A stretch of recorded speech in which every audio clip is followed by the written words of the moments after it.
Okay, we are in the middle of Torah Chet in the Likutei Moharan. Torah called Menorat Zahav, and we're up to part Chet, the 8th part of this Torah. So we were in the middle of explaining how this Torah fits into the story of Rabbi Bitton, that he saw the generation, the Midbar, that died in the Midbar. And we were speaking about how the different parts of this story are alluding to the different aspects spoken of in this Torah. So now we're up to the part where in the story it says Rabbi Bitton cut off a piece of the tchelet, a piece of the tzitzit of this dead body that was on the dead body, and he wasn't able to. The animal stopped in its tracks. The animal froze. It could not walk further until he returned it to its place. So says Rabbi Nachman, and I cut off the corner from the tzitzit of one of them. What is this referring to? So yesterday we were speaking about how the spear of this Arab merchant, that we said that he walked underneath the elevated knee. The knee of the dead body was raised up, and the merchant walked underneath it on his camel, holding an upright spear. So we spoke about how the Arab merchant is referring to the tzaddik, and he's called Yishmael because he hears the sighs of all of those that are connected to him, and he draws to them the breath of life, the breath of Hashem. We spoke about how the camel itself is a reference to Chesed, and this tzaddik is the rabbi from the side of Chesed, right? As opposed to the rabbi from the side of judgment, from the side of Din, that would be the rabbi from the side of Esav.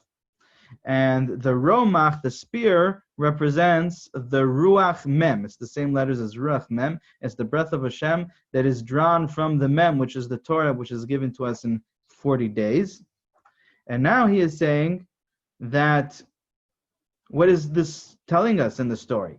The fact that the tzaddik, this particular tzaddik, is drawing the breath of Hashem from the Torah, the Ruach Mem, the Ruach from the Mem. He's drawing the breath of Hashem from the Torah, and he's a holy tzaddik, he's a rabbi from the side of holiness, but still, in this story, we see that he walked underneath. He was only underneath the raised knee of those that died in the Midbar, which are, those people are alluding to the sinners, the Rishaim.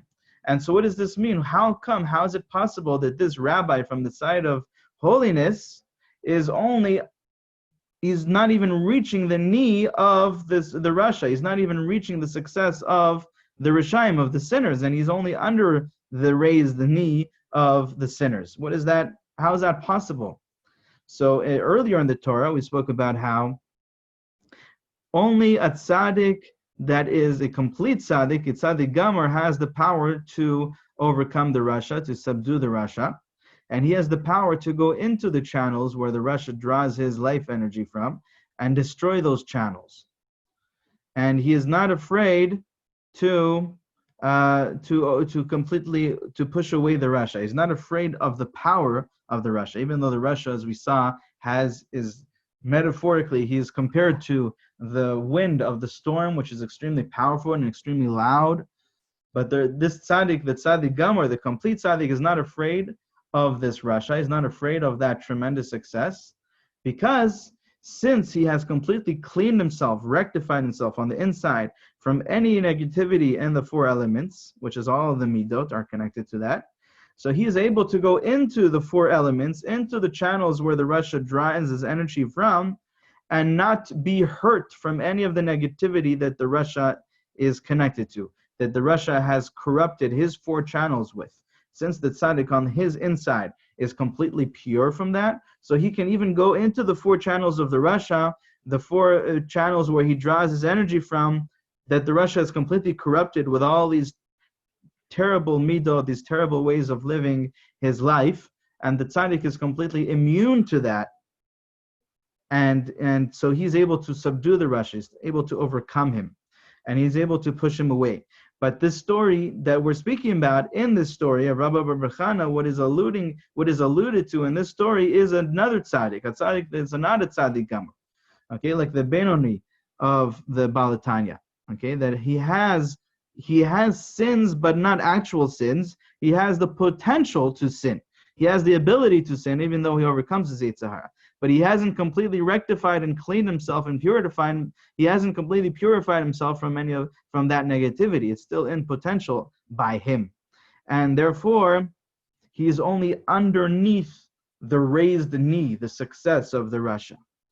Okay, so now this part of the story that he goes and he cuts the corner of the tzitzit. I cut off the corner from the tzitzit of one of them. What is that alluding to? היינו, שפסק ושיבר המידה רעה מאחד מארבע יסודות שהגביר והמשיך הרשע על עצמו, שהוא הצינור שלו כנ"ל. וזהו וקפץ כקרנא דתחילתא, היינו שפסק אחת מן הציצית שלהם, שזה בחינת מה שפסק ושיבר המידה רעה שלהם, שהוא הצינור שלהם, כי כל המידות רעות נמשכים מארבעה יסודות, ששורשם ארבע ציצית כנ"ל. So now in this paragraph, many different threads of the Torah up until now are going to be understood. This is beautiful what he just revealed to us in this paragraph. Rabbi Nachman, in his Torahs, many times it seems like he keeps on explaining it one time and then explaining it a second time, how that is alluded to in a certain pasuk, and then in the third time how it's alluded to in a certain Gemara. But every time that he brings the ideas of that Torah, he always adds a certain clarity to it. And so every time that he brings it, you have to pay attention. What is he adding and how he is saying it over in this part of the Torah?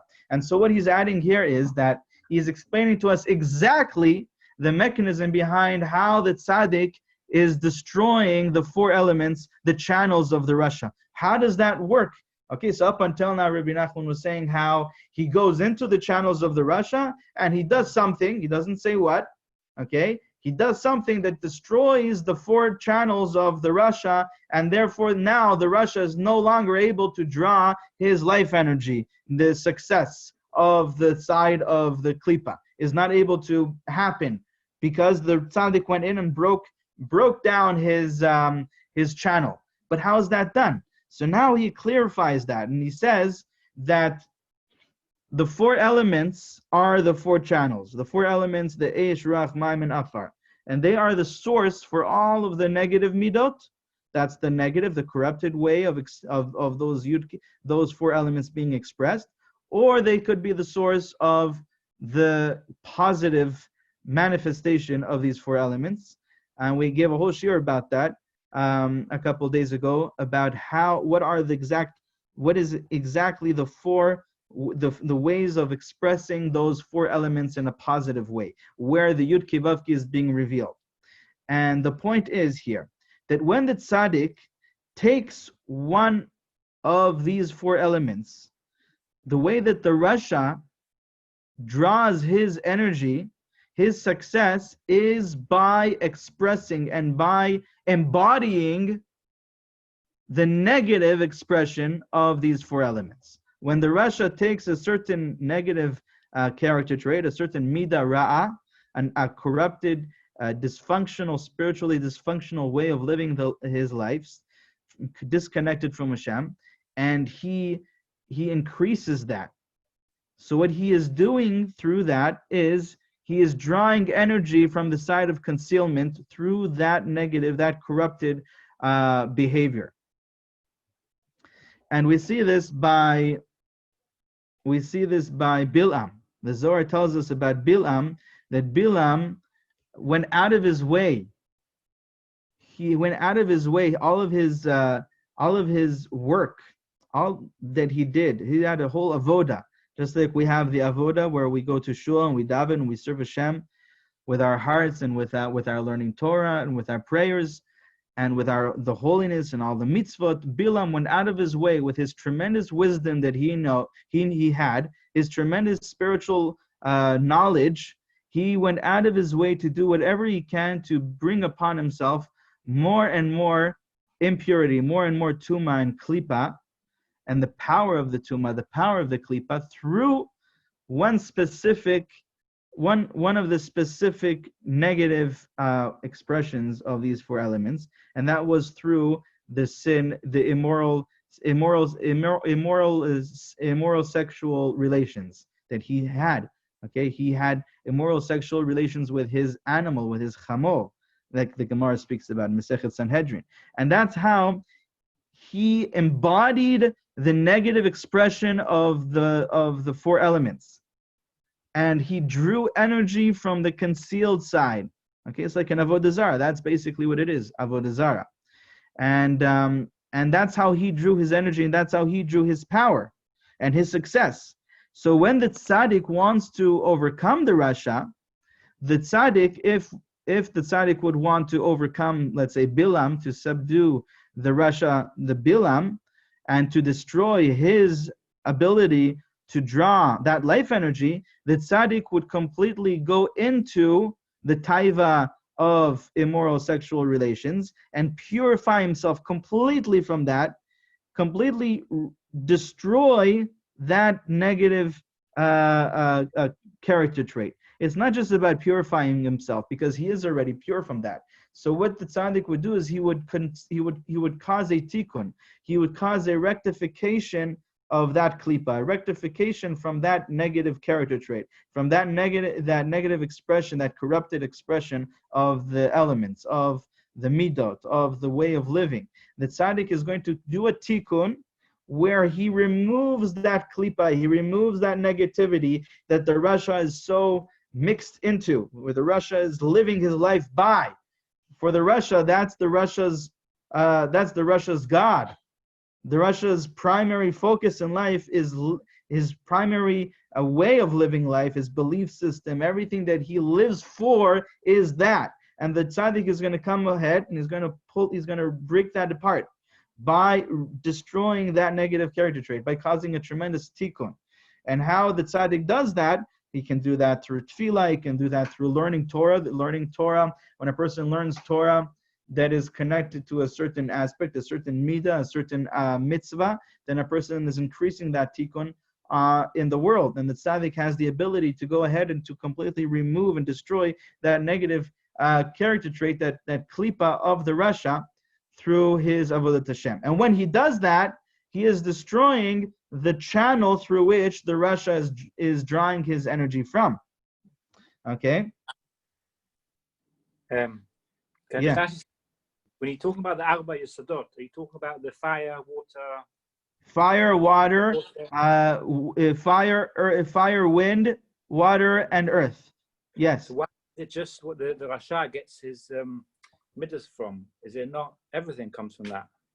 So everything in the whole universe is made up of these four elements. Now the rasha, what he does, and what are these four elements? What are they? The four elements really are the physical expression, physical manifestation. Building blocks. But they are the physical expression and the physical manifestation of Yud Kei Vav Kei. Okay, in that order. H is connected Yud, Ruach is connected the first Hey, Mayim is Vav, and Afar is the last Hey. Now the rasha comes along, and he takes one of these elements. For example, if we're speaking about Bilam, so the taiva of Niyuf, which is the immoral sexual relations that he was all involved in, that was his avoda, is connected to the element of water. Okay, that's all the pleasures and all the lusts of this world, the animal pleasures. And all the things, the gashmiut, the desires and the lusts of the physical world. And he's corrupting that force. Yes, he's corrupting that force. And so what he is doing is he is drawing energy through a different set of pipes, a different set of channels, a set of channels from the Sitra Achra. So he's drawing energy through that, but from the side of the klipa. So now when the tzaddik wants to destroy that channel of Bilam, so that Bilam should be left without any way to draw energy, to draw life, to draw success. So what does he do? He needs to go and cause a tikkun. He goes into the midah of, let's say, tavat niyuf, into the element of water, and he completely, not only is he is already pure, but he increases in the holiness of the revelation, the gilui of the ot vav of Yud Kei Vav Kei. Okay, and by doing that, he destroys the channel of the Rasha. He causes an increase of that holiness, and so now the Rasha can't draw anymore because his pipe is the corrupted expression, the corrupted form of the Mayim, and that's no longer found. It's weakened or it's completely destroyed. The tzaddik destroys it by increasing the light of the Vav of Yud Kei Vav Kei, the light, the perfected form of the Mayim. Okay, and so that's what Rabbi Nachman says here. That's how he cut off. What does it mean? He cut off one of the four corners of the tzitzit. It means that the tzaddik went in and he destroyed that midah ra, that negative character trait of the Rasha through that channel that the Rasha is drawing his energy from. The tzaddik went into it and cut off that corner of the tzitzit. He destroyed that channel. Vela mistagilan, but he wasn't successful. Mistagilan means he wasn't able to leave. Okay, that's what the story. That's what it means in the story. But what is that alluding to? Kilomar shafal piken lo alta lo lehashpil et harasha velatzet mitachat birkav.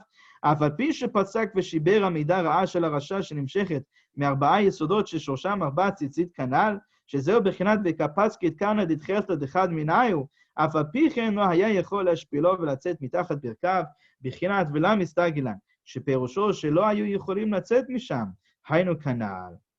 So he says, even though he went into the element, the channel of the Rasha, and he destroyed that bad midah, that midah ra'ah of the Rasha, through which the Rasha is drawing his energy from, which is corresponding to one of the four corners of the tzitzit. Even though he did that, he wasn't successful. He wasn't able to subdue the Rasha. He wasn't able to pull down the Rasha, to break apart the koach of the Rasha and to subdue him, and to go and to remove himself from beneath the success of the Rasha. He wasn't able to overcome the success of the Rasha. That's what it means, v'la mistagilan.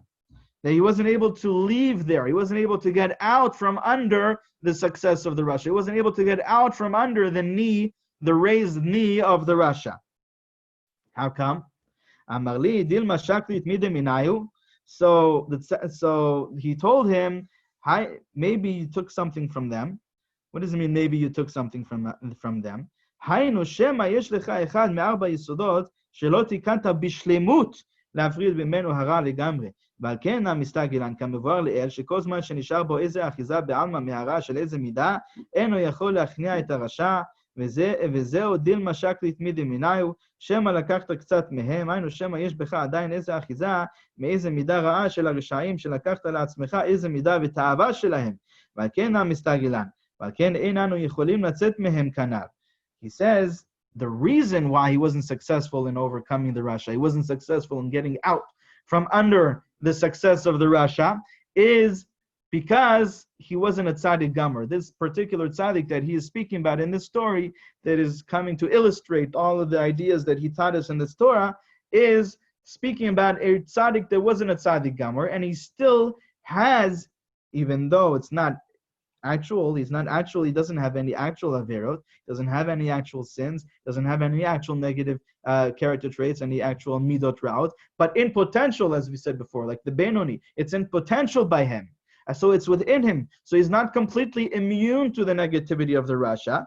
And because of that, even though he went into the place of the Rasha, and he broke the midah ra'ah of the Rasha, the bad midah of the Rasha, he broke it apart. But because he has an achiza, there is still some point that is of attachment to that negative character trait, to that negativity, that corrupted form of that element within him. So therefore, he doesn't have the ability to overcome the Rasha. He doesn't have the ability to subdue the Rasha. He's not able to subdue the Rasha completely. So that's what it means. Maybe you took something from them. That means maybe you have within you something from them. Something from the Rasha is still within you, even if it's only in potential form.